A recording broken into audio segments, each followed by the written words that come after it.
Not touring, not sales, listens from top to bottom all over the world. That's what I need to see from them two.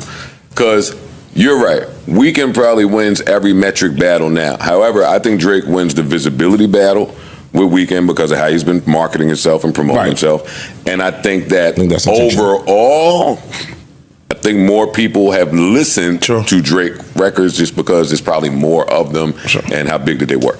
I agree with that.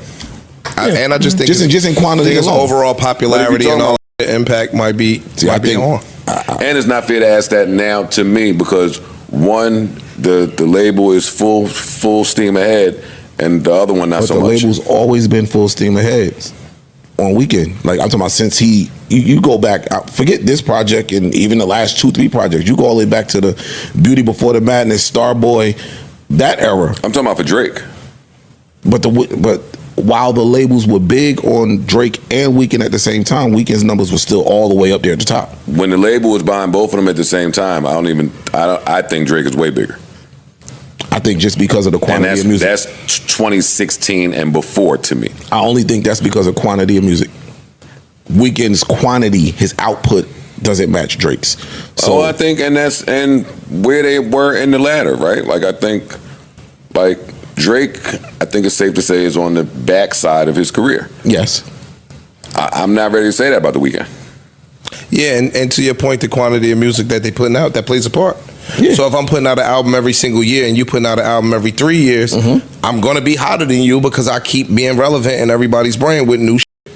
I got more hits than you. I got more relevancy than you. I don't know about the relevant part. You might be hotter in terms of more hits, but if hotter is relevant. If I'm putting out that, take it like people say about Kendrick dropping an album every so often years, but if I'm putting out an album that's classic or classic level every 4 or 5 years and it's keeping me in that conversation even when I don't drop. If you putting out an album every 5 years, that's a smoker, fire, a 10, and I'm putting out a 9 every single year, I'm gonna be hotter than you because I'm more relevant than you are.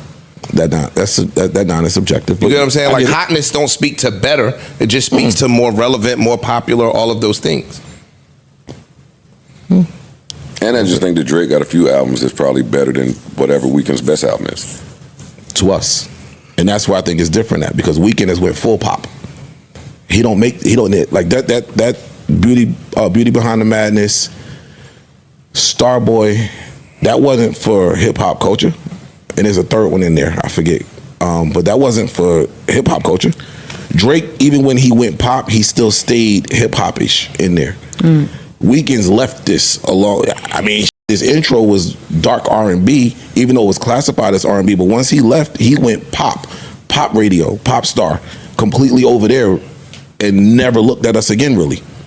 Until it came time to get a little feature from here or something like that. He's now working his way back.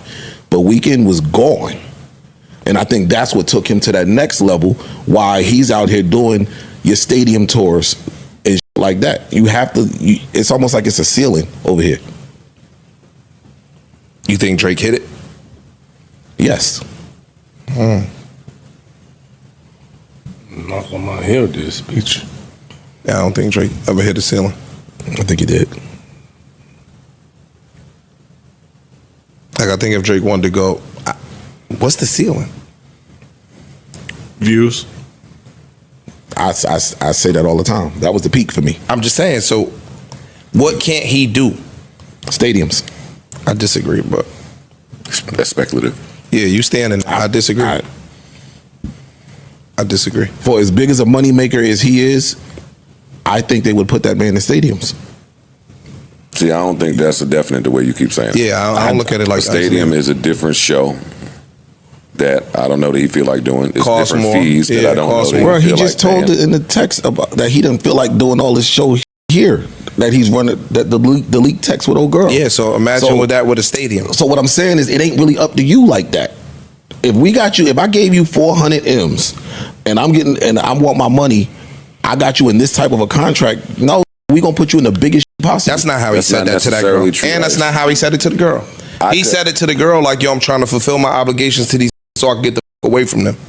If I'm the record label and you're the biggest act in the world, you don't think I want to put you in the stadium? Live Nation or whatever the touring company is would want to get him out that deal as fast as could be?